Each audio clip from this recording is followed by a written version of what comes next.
I wanted to do a recording of some of the main topics covered.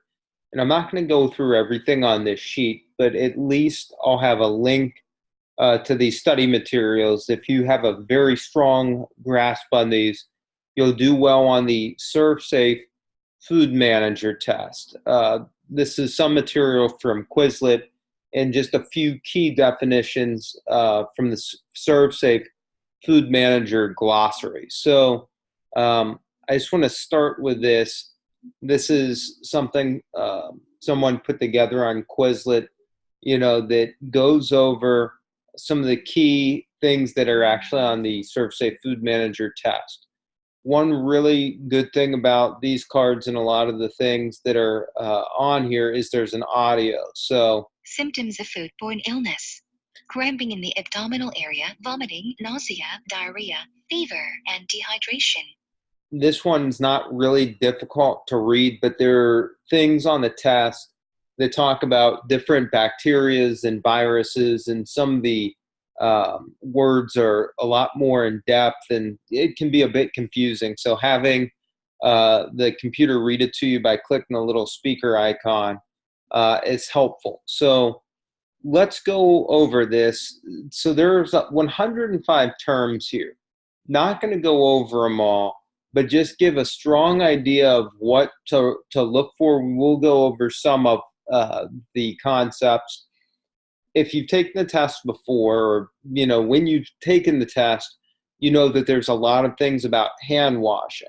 There's a lot of items covering, sanitizing chemicals. If things spill, what should you do? What temperatures different foods should cook at and be kept at.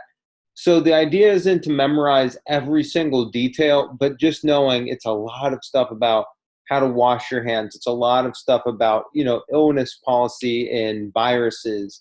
It's a lot of things about cleaning chemicals and 3-compartment sinks. If you can have a strong idea on most of those topics, you will do just fine. And just reading through these on your own time, all 105 cue cards and answers, when you're in a multiple choice test, or when you're taking a multiple choice test like the ServSafe Food Manager, which is 90 questions, even if you're not 100% sure, I think you'll know enough, pardon me, when you're presented with multiple options to make a really informed guess.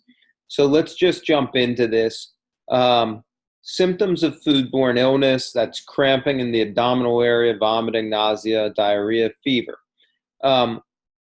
That is fine. You can certainly look at this one, but I would skip the two foodborne illnesses, infection and contamination, but really delving down. Foodborne infections produced by ingestion of living harmful organisms presented in food, such as bacteria, viruses, parasites. Infections have delayed onset. Okay, that's good, but I think what we want to do is make sure that we're getting into some of the details. Like, you can probably use some common sense and know what those are. Here's one that I would definitely pay attention to. Two bacteria most associated with foodborne infection: Salmonella and E. coli.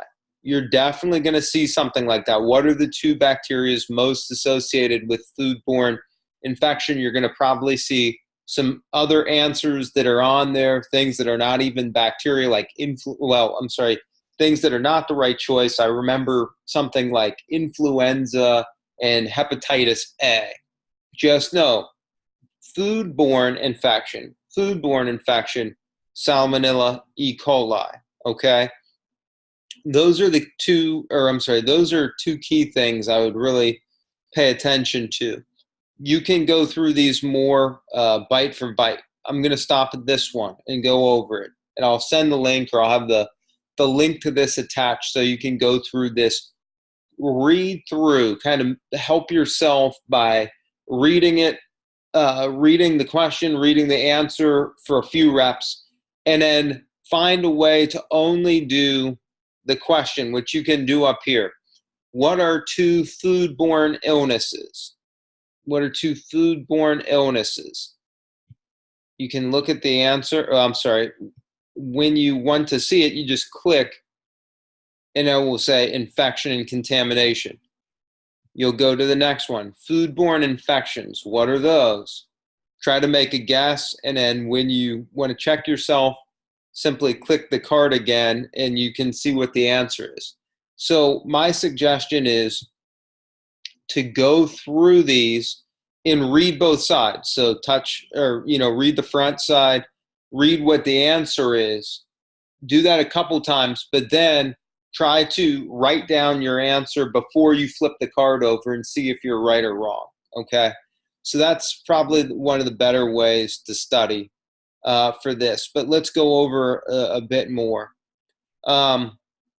Three main areas of food safety, okay, and sanitation. Those are time and temperature, heat and cold, the washing of hands, and where washing, dishware, glassware, pots, and pans.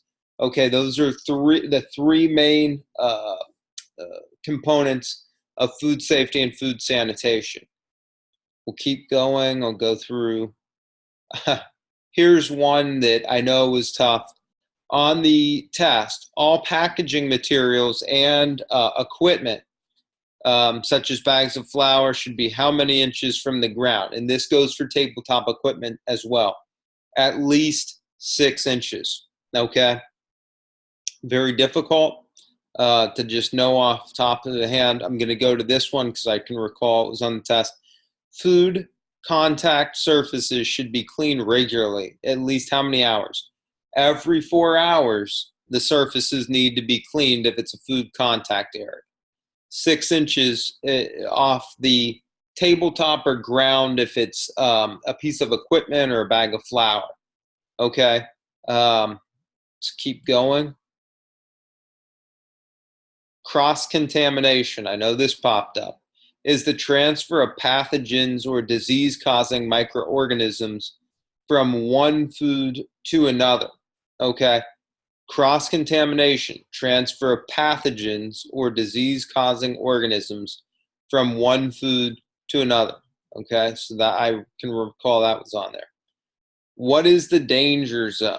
Okay, what is the danger zone? I remember this temperature range was on the test, 41 degrees Fahrenheit to 135 degrees Fahrenheit. Okay, that's the danger zone. I don't recall any of this being directly on the test. Most common types of bacteria, just going over this, E. coli, salmonella, and basically this huge word for something called botulism. Definitely don't want that in your system. Not good. Certainly make you sick. You can read through what E. coli is, what salmonella is, what botulism is, but the most common types of bacteria are E. coli, salmonella, botulism. And I don't recall MAP. I don't recall seeing these on the test. We'll just keep going.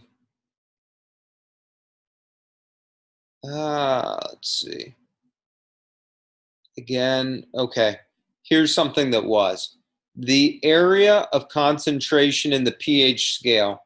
This is one of the chemical, and I think that it was talking about cleaning solutions with this, but this is just something to keep in mind that when you're talking about chemicals, typically in a food setting, you're going to be measuring it in pH. That's looking at the acidity and alkalinity. In the area of the area of concern in the pH scale is 4.6 to 7.5. Again, this has to do with cleaning chemicals or chemical concentration. pH, again, the area of concern in the pH scale, 4.6 to 7.5. Okay, don't need to read viruses or Hep A. Definitely do that on your own. This did specifically come up, this neurovirus, Norwalk or neurovirus. Just understand what this is. because there was some stuff about like when to send somebody home, what type of sickness would do it. But just be familiar with what this is. I think there's a more specific question later that shares when someone should be sent home if they're experiencing a certain type of virus. But neurovirus, large amount of viral illnesses. It lives in human intestine tract, transmitted through fecal or oil or oral routine or route or vomit. Okay, so that the neurovirus is just basically a stomach flu, some bad stuff that's in your gut. I think later on in here it will say that person who, if they contract this or if they say that they have a neurovirus, they're sent home immediately. They need to be symptom-free for 24 hours or have a doctor's written release to come back to work. They can't work around food. They can't work in a food environment, period. Parasites, don't recall seeing that. Don't recall seeing this. We're going to skip through these. These are very kind of specific bacteria questions. Chemical contamination, this was on there. Chemical contamination is caused when substances such as cleaning compounds, acids, detergents, soaps, chemicals, and pesticides get into food. It can occur in nature. Okay, so chemical contamination is when chemicals such as cleaning compounds, acids, detergents, soaps, chemicals, and pesticides get into food. That there was definitely some stuff on like how can contamination happen. I think it was specifically referencing like some type of meat cutter, I believe, and if you were, like if you cleaned it and then you didn't dry it off properly, would there be contamination? We'll just know that the chemical contamination can happen when those chemical compounds get into the food. Okay, physical contamination, mold, don't remember this. Okay, nothing about yeast. Let's look at this. Prepared foods, and this is interesting because this was an exact example. Prepared foods such as potato salad, which I know was referenced, soups, pasta salad, etc., can be stored in the refrigerator at 41 degrees or below for how many days maximum? 7 days. I think the question actually asked what temperature, like what's the minimum temperature, or I'm sorry, what's the highest temperature, maximum temperature potato salad can be stored at? The answer is 41 degrees or below. It can be below that. And for 7 days is how long, and then how long can be stored. Let's look at this one too. Prepared food such as potato salad can be stored in the refrigerator at what temp for how many days? Well, 41 and 7, just went over that. Thermometers. There was stuff about an infrared, but not a thermometer, period. Let's see. Don't recall the TDZ. Okay, what is the two-stage cooling process? Don't remember that. Just looking for things that really pop out. Something that was on the test. Here we go again. How are incoming shipments of food to be inspected? There's a question like this. You need to inspect for spoilage and other signs of contamination. That's when incoming food comes in. I think there was one specifically about shellfish or some type of seafood. I think there's a more specific example. But yeah, for incoming shipments of food, you check them for spoilage and signs of contamination. How are packaged foods, which is different, I think another question that I recall seeing, how are packaged foods to be checked? Since they're in a box or some type of packing, you look for defects such as leaks, bulges, dents, broken seals, rust, missing labels, reject packages that are damaged, patched, or shut, or taped shut. Obviously, that's pretty sensible that if it's a packaged good and has a hole and it's crazy, and it's all beat up, probably don't serve it to someone. But that was on there. Let's see. What areas must be checked for receiving? Don't remember that. How to check meats. There was a question about food coloring, but we'll just look real quickly at the meats thing in general. Look for a bright red color, firm flesh, good smell, a circular stamp on it from the USDA inspector. This is important. Check temperature to verify it is below 41 degrees. That's important. I am going to go over the seafood inspection because I can recall something similar to this. How to check seafood. Fish should be delivered and stored in crushed ice. That's important. Fresh fish has bright skin, gills, moist and red, and scales firmly attached. Eyes must be clear and bulging. Flesh must be firm and elastic. Okay, just a quick one on that. There was one on shellfish for sure, so let's look at this. Fresh shellfish must be alive when delivered and should not have a strong odor. Shell shock ID tags must be saved, and this was definitely on here, so pay attention to this one. Shell stock ID tags must be saved for 90 days. It must be received at 45 degrees or below. Do not eat shellfish during red tide. Okay, that red tide aspect wasn't on here, but you have to save the shell stock ID tag for 90 days. It must be received at 45 degrees or below, and they have to be alive. So get that in your mind. That was on there. Don't recall seeing any of these that are just really jumping out. Again, going through all of this is important, but I want to pinpoint a number of things that really popped up that vividly spring to mind from the test. Hand washing. Wow, we know this was on there, repeatedly. Hand washing. A hand washing sink shall not be used for any purpose other than washing hands. Well, I don't know if anything that simple is on there.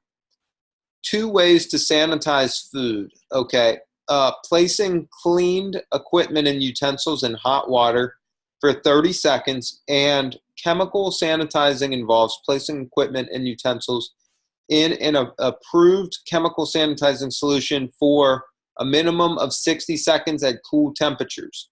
Sanitizers are best used in temperatures above 75, but not above 120. So sanitizers are best used in temperatures 75, but not above 120. And again, the chemical sanitizing solution for a minimum of 60 seconds. There was a question that asked something like that. Okay, here we go again. More stuff that definitely was on there. Approved chemical sanitizers. Chlorine, iodine, ammonia. Okay, those are the approved sanitizers, and even kind of the recommended, well, not even the recommended, the approved amounts of those.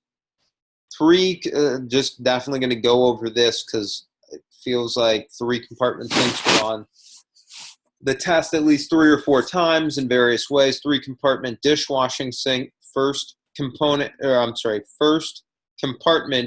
use hot water at 110 degrees for washing. Second compartment, used for rinsing. Third sink for sanitizing with chemical and warm water. Compartment 1, hot water at 110 degrees. Okay.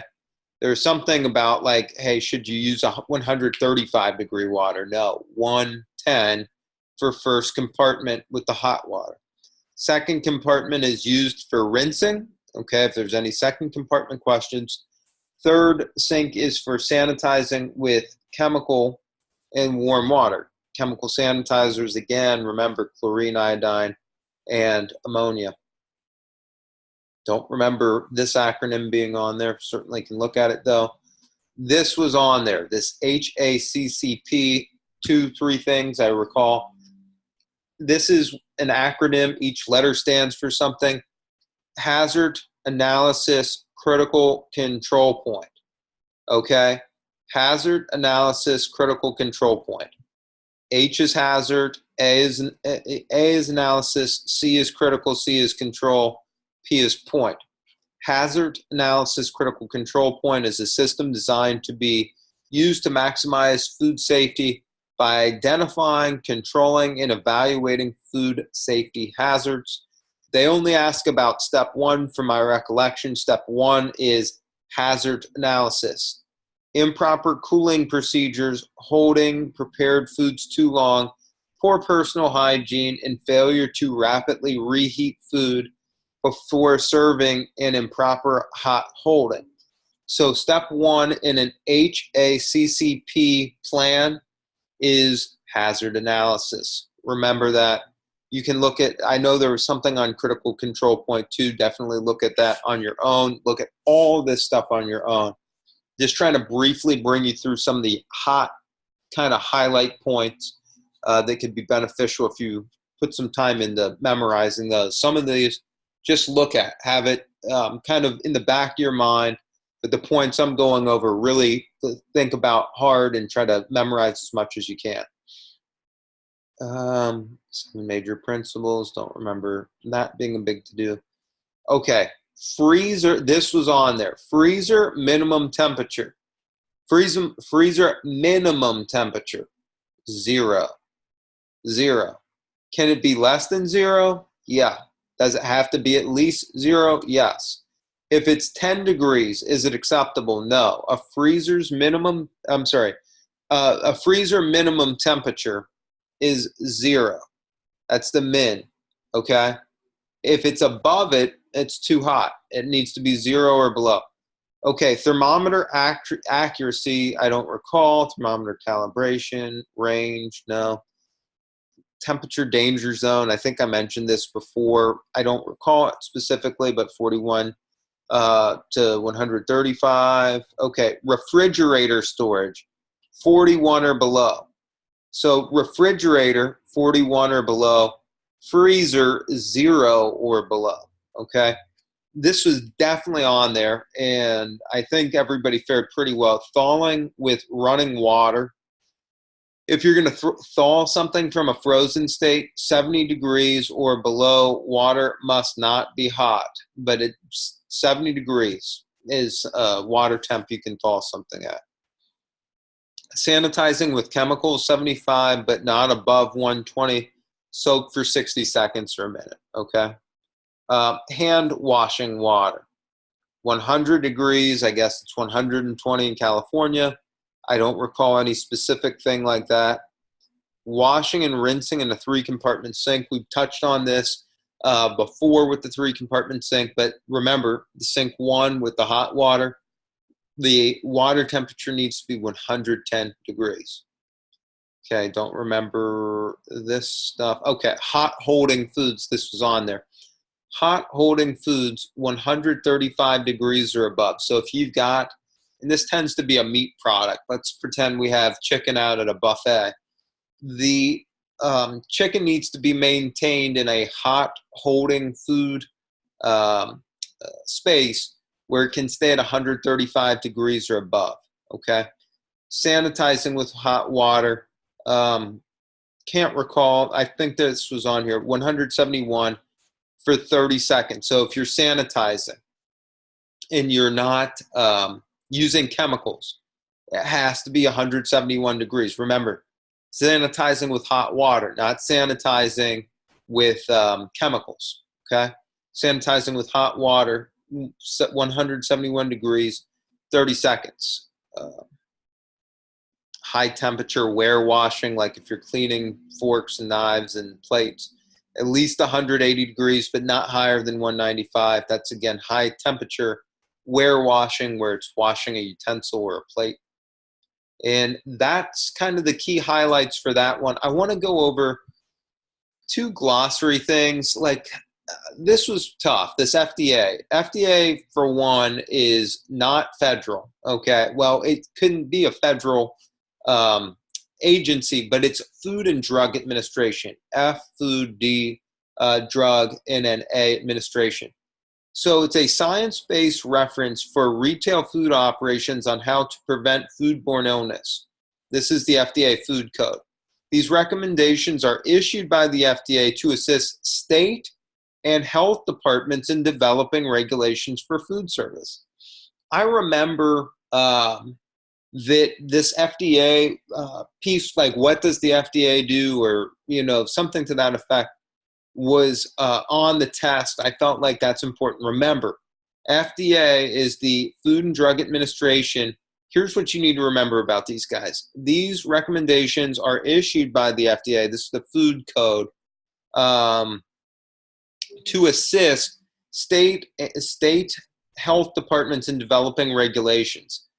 Didn't know that it was just kind of like guidance. I thought it was absolutely kind of set in stone that that policy was to be followed, but it is just to assist the state health department in developing regulations for food service inspections.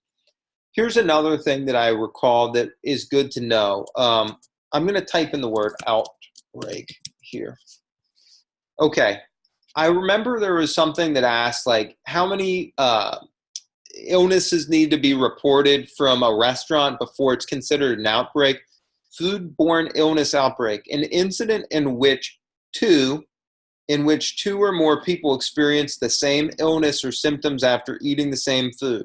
An investigation is conducted by the state and local regulatory authorities, and an outbreak is confirmed by laboratory. But it just takes two people getting sick from a potential foodborne illness to launch an investigation. So two people getting ill is kind of the basis for a foodborne illness outbreak. That was on there.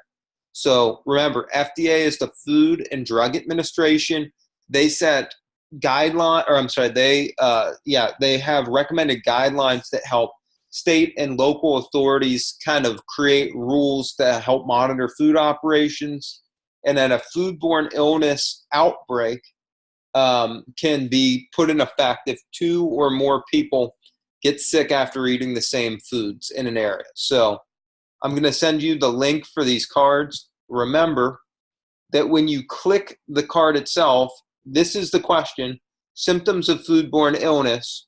And then if you want to know the answer, you simply click the card and it rolls over. You click the next arrow to get to the next question. What are two foodborne illnesses? Click the card itself, infection, contamination, etc. You can quiz yourself. You got to work on these things. Watch this video if you want to really remember, or if you want to dig into the things that I think are really crucial to remember for the test. But going over all 105 of these cards is important. But the things that I touched on are the big need to know things that we'll be covering again on Tuesday. So send the link. Remember, when you touch the card, that's the question, that's the answer. This is how you get to the next question. And again, you just click on the card for the answer. Try to, first time, read the question to yourself, read the answer to yourself. The next time, just read the question, and before you flip to the answer, write on a piece of paper or something what you think the answer is, and then check yourself to see if you're right, okay? So those are my suggestions. I know we're going to have an excellent output on the ServSafe Food Manager. It's difficult, but not undoable. We can definitely get it done. Thanks.